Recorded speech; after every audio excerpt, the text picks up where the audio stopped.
పెద్దలు, ముఖ్యంగా ఆంధ్రజ్యోతి ఏబిఎన్ ప్రతినిధి బృందం అనంతపురం నుంచి ఇక్కడికి విచ్చేసి రాయదుర్గంలో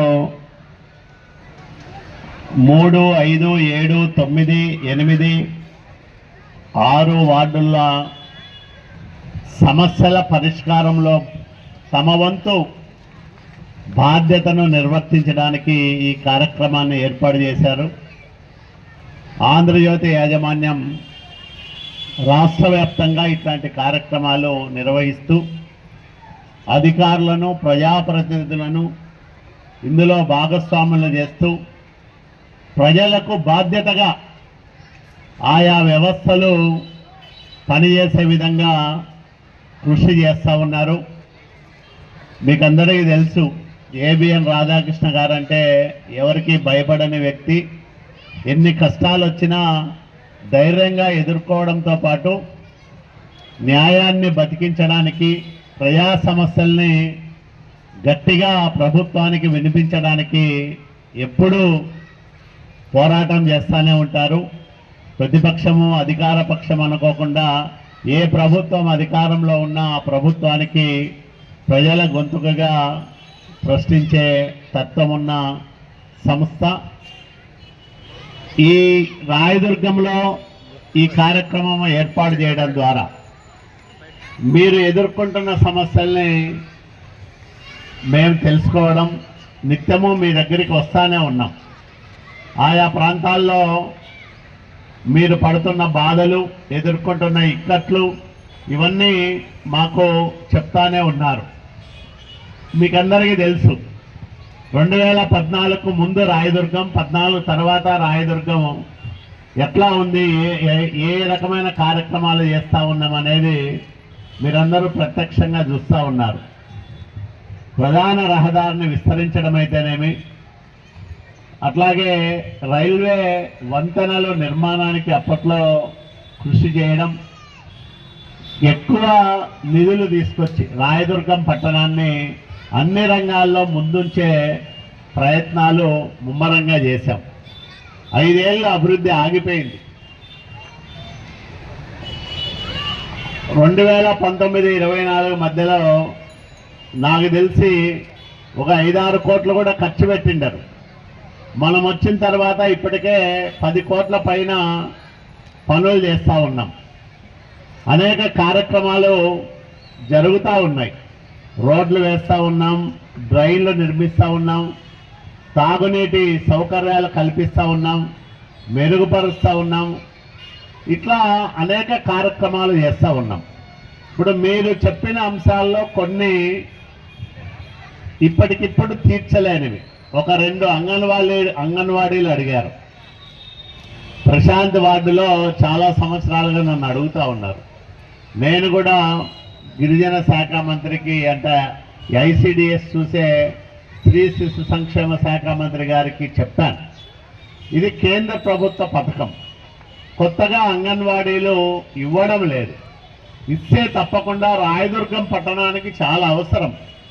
చాలా ప్రాంతాల్లో, అంటే ఇక్కడికి జనాభా లేకపోతే పట్టణ విస్తీర్ణానికి తగినన్ని కేంద్రాలు లేవు. మనకి చాలా ఇబ్బంది ఉంది. అయితే ఇది కేంద్ర ప్రభుత్వం మంజూరు చేస్తే తప్ప మనకు కొత్త సెంటర్లు రాని పరిస్థితి. రెండోది, ఒక్కొక్క చోట ఇందాక సత్యనారాయణ స్వామి గుడి ఆ పక్కన రోడ్డు చెప్పారు, నేను కూడా చూసి వచ్చిన. ఒక వ్యక్తి రోడ్డును ఆక్రమించుకొని కట్టినాడు. మున్సిపల్ కమిషనర్ గారు, నేను వెళ్ళి చూసి వచ్చాం. మన నాయకులు కూడా చాలాసార్లు చెప్పాం, అతన్ని కన్విన్స్ చేయండి. దానివల్ల అక్కడ మనము ఒక ట్రాన్స్ఫార్మర్ కూర్చోబెడతామంటే మీరు కూడా మీ పక్కన ఎక్కడ ఉండకూడదు, ఎక్కడో దూరంగా ఉండాలా, కరెంటు మాత్రం మా ఇంటికి రావాలనుకుంటే కష్టం. అందరికీ ఆమోదయోగ్యమైన స్థలంలో దాన్ని పెట్టుకుంటే మన ప్రాంతానికే కదా. మీ దగ్గర ట్రాన్స్ఫార్మర్ పెట్టి ఎక్కడో కోతిగుట్టకో లేకపోతే వెంకటేశ్వర మాన్యానికో ఇంకో పై తోటకో కరెంట్ ఇవ్వం. మీ ప్రాంతానికి ఇవ్వడానికే ట్రాన్స్ఫార్మర్ మీ ప్రాంతంలో పెడతామంటే అక్కడ చుట్టుపక్కల ప్రజలు నేనే స్వయంగా వెళ్ళి కన్విన్స్ చేస్తే కూడా సరే అంటున్నారు, కానీ మళ్ళీ ఆఫీసర్లు పోతే మా దగ్గర వద్దని చెప్తున్నారు. అంటే అట్లాగే కొన్ని ఆక్రమణలు జరిగినాయి, ఎప్పుడో రోడ్లు లేకుండా అయిపోయినాయి. ఇప్పుడు తొలగించాలంటే వాళ్ళు పోయి కోర్టులో స్టే తెచ్చుకుంటారు. ఇక్కడే మనం చూసాం, ఓ మున్సిపాలిటీ స్థలాన్ని ఒక వ్యక్తి ఆక్రమించి ఇల్లే కట్టేసినాడు. అది తీసేద్దామంటే హైకోర్టులో పోయి హైకోర్టులోకి వేసినారు. ఇట్లా రకరకాల అంటే చట్టపరమైన ఇబ్బందులు, లేకపోతే అక్కడ స్థానికంగా మీరు సహకరించకపోవడం వల్లనో కొన్ని కార్యక్రమాలు చేయలేకపోయిండొచ్చు. కానీ రాయదుర్గం పట్టణానికి చాలా కార్యక్రమాలు తీసుకొస్తా ఉన్నాం. సమస్యలు ఒక్కడికొక్కడిగా తీర్చుకుంటూ పోతా ఉన్నాం. ఈ వార్డులకు సంబంధించే 3, 5, 6, 7, 8, 9 వార్డులకు సంబంధించే ఇప్పటికే 53,40,000 రూపాయలు ఖర్చు పెట్టి 13 రోడ్లు వేశాం. ఇంకా 23 రోడ్లు వేయడానికి 93 లక్షల రూపాయలు ప్రతిపాదనలు సిద్ధం చేశాం. దీనికి మొత్తం 36 పనులు, 1,46,00,000 రూపాయలు ఈ 6 వార్డుల్లోనే ఖర్చు పెడతా ఉన్నాం. ఇందాక మీరు చెప్పింది కొన్ని పనులు రాసుకున్నాం, ఆ పనులను కూడా తప్పకుండా నెరవేరుస్తాం. మీకు ఎంత చేసినా తక్కువే. ఎందుకంటే రాయదుర్గం పట్టణంలోనే 16,000 ఓట్ల మెజార్టీ ఇచ్చినారు మీరు నాకు. ఇది ఎక్కడా జరగదు. ఒక ఎమ్మెల్యే 10,000, 15,000తో గెలుస్తూ ఉంటాడు. ఒక టౌన్లోనే 50,000 మంది ఓటర్లు ఉండే ఒక టౌన్లో ఒక ఎమ్మెల్యేకి 16,000 మెజార్టీ వచ్చిందంటే అది రికార్డు, రాయదుర్గం చరిత్రలోనే ఒక రికార్డు. అంత పెద్ద మెజార్టీ ఇచ్చినా మీకు ఎన్ని చేసినా తక్కువే. కానీ ప్రభుత్వంలో నిధుల కొరత ఉంది, మున్సిపాలిటీకి సొంతంగా ఆదాయం లేదు. మనకు ప్రభుత్వ పెద్దలతో ఉన్న సాన్నిహిత్యం కానీ లేకపోతే పరిచయాలు కానీ మంత్రులతో ఇప్పటికే ప్రత్యేకంగా ఒకసారి 3 కోట్లు, ఇంకోసారి 3 కోట్లు, 6 కోట్లు తీసుకొచ్చాం. 78 కోట్ల రూపాయలు అమృత్ 2 పథకం కింద మంచినీటి పథకాన్ని మంజూరు చేయించుకున్నాం. టెండర్ కూడా పూర్తయింది. త్వరలోనే అది టెండర్ వస్తే 6,000 కుళాయి కనెక్షన్లు ఇస్తాం. 4 మంచినీళ్ళ ట్యాంకులు అదనంగా కడతాం. ఇట్లా ఇంకా 20 ఏళ్ళు 25 ఏళ్ళు రాయదుర్గం పట్టణంలో తాగనీళ్ళ సమస్య అనేదే ఉండదు. అది ఎప్పుడో వస్తుంది, అంతవరకు నీళ్లు రాకుండా మేము ఉండాలా అనే క్వశ్చన్ కూడా ఉంటుంది. కాబట్టి నేను అధికారులందరికీ స్పష్టంగా చెప్తా ఉన్నా, రాయదుర్గం పట్టణంలో నీళ్ళ సమస్య ఉంది. అది మిమ్మల్ని అడిగినా చెప్తారు, మా నాయకులను అడిగినా చెప్తారు, లేకపోతే విలేకరులను అడిగినా చెప్తారు. సమస్య ఉన్నమాట వాస్తవం. ఎక్కడో లోపం ఉంది. నేను కమిషనర్ గారికి కూడా చెప్తా ఉన్నా, శనివారం నేను రివ్యూ పెట్టుకుంటాను మీతో. అంతలోపు ఎక్కడ చిన్న చిన్న సమస్యలు ఉంటే అవన్నీ తీర్చేదానికి ప్రయత్నం చేయండి. ఎక్కడ ఎక్కువగా నీళ్ళ సమస్య ఉంటే ఆ సమస్యను పరిష్కారం చేయండి. అవసరమైతే అదనంగా కొన్ని నిధులైనా తీసుకొచ్చి ఇంకా ఎక్కువ మనం ట్యాంకర్లు పెట్టుకుందామా, లేకపోతే రిపేర్లు చేసుకొని ఎక్కడికక్కడ ట్యాంకులు మరమ్మతులు చేసుకొని సెల్ఫ్ ట్యాంకులు సఫిషియెంట్గా ఆయా ప్రాంతాలకు నీటిని అందించే విధంగా చేద్దామా. దీనికి ఒక నిర్దిష్టమైన ప్రణాళిక ఇప్పటికే రూపకల్పన చేసుకొని ఉంటారు. దాన్ని త్వరగా అమలు చేసి పట్టణంలో కనీసం 3 రోజులకు ఒకసారి, ఎండాకాలం నీటి అవసరం ఎక్కువ ఉంటుంది కాబట్టి ఈ ఎండాకాలంలో ఎక్కడ నీళ్ళ సమస్య రాకుండా చూసుకోమని అధికారులందరికీ మీ ద్వారా నేను కోరుతా ఉన్నా. అట్లాగే మీరు చెప్పిన అనేక సమస్యలు, పెన్షన్లు కొంతమంది అడిగినారు. కొత్త పెన్షన్లు త్వరలోనే మన గౌరవ ముఖ్యమంత్రి నారా చంద్రబాబు నాయుడు గారు మంజూరు చేస్తారు. మీ అర్హతను బట్టి అవన్నీ కూడా మీకు ఇవ్వడం జరుగుతుంది. ఒక ఇద్దరు మేము గౌడ లేఅవుట్లో ఇల్లు కట్టుకున్నాం, మాకు పట్టా లేదు, పైన లింటల్ లెవెల్ వరకు ఇలా రూప్ లెవెల్ వరకు ఇల్లు కట్టుకున్నామన్నారు. మీకు తెలుసు ప్రభుత్వము ఇంటి స్థలం మంజూరు చేయడానికి పట్టా ఇస్తుంది. అది తీసుకుపోయి హౌసింగ్ డిపార్ట్మెంట్కి ఇస్తే వాళ్ళు ఇల్లు శాంక్షన్ చేస్తారు. శాంక్షన్ అయిన తర్వాత మీరు గునాదులు వేసుకుంటే ఫోటో తీస్తారు. తర్వాత పైన ఇంకో స్థాయి లింటిల్ లెవెల్ ఇవన్నీ కూడా బేస్మెంట్, లింటిల్, రూఫ్ లెవెల్ ఇట్లా 4-5 దశల్లో దాని ఫోటోలు తీసి అప్లోడ్ చేస్తే బిల్లులు వస్తాయి. మీరు ఏమీ లేకోకుండా ఇల్లు కట్టుకున్నా బిల్లులు ఇమ్మంటే ఇప్పుడు అట్లా చాలా పకడ్బందీ వ్యవస్థ ఉంది ఇళ్ళ విషయంలో, ఇళ్ళ నిర్మాణంలో.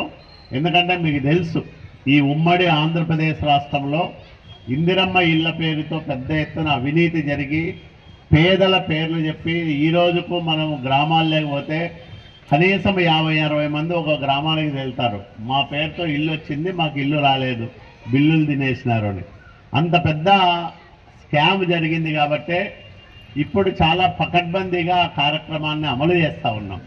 దానివల్ల మీరు కట్టిన ఇళ్లకు ముందే బిల్లు ఇమ్మంటే ఈరు, ఎక్కడెక్కడ ఆ స్థాయిలను బట్టి అవన్నీ కూడా అప్లోడ్ చేసి ఉంటేనే ఆ బిల్లులు వస్తాయి.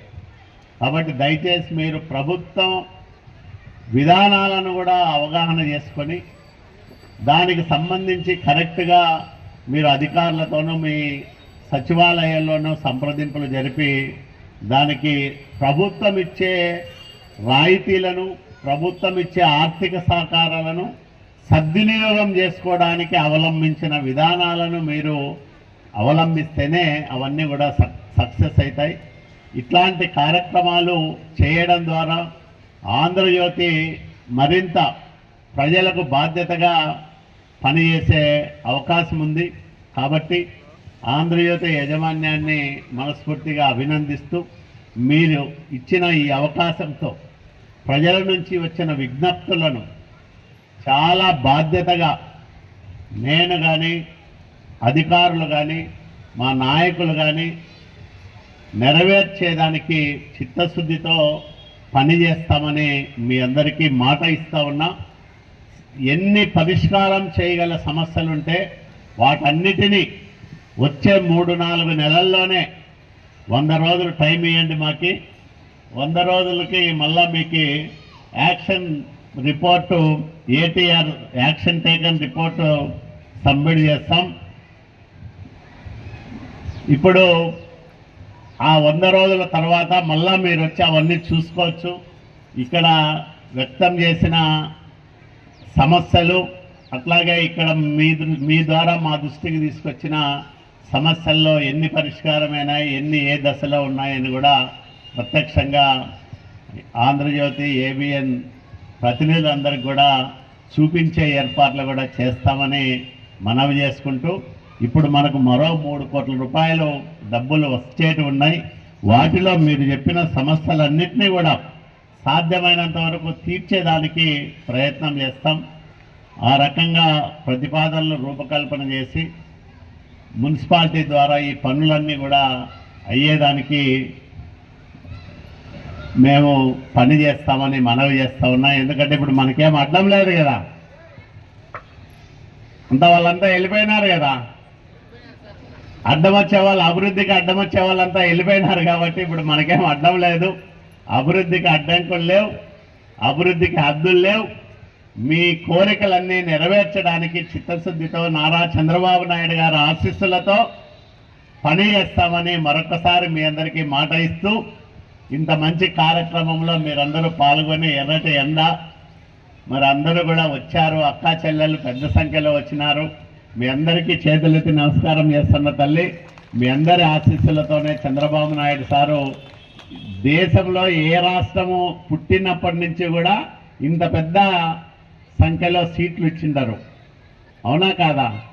164 స్థానాలు కూటమికి తెలుగుదేశం, భారతీయ జనతా పార్టీ అట్లాగే జనసేనకి ఇచ్చారు.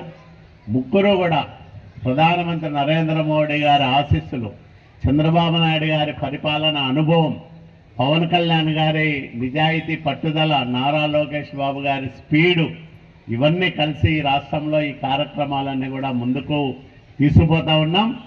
ఖచ్చితంగా మీరు చెప్పిన కార్యక్రమాలన్నీ కూడా నెరవేరుస్తామని మనవి చేస్తూ మీ అందరి దగ్గర కూడా సెలవు తీసుకుంటున్నా. అందరికీ నమస్కారం.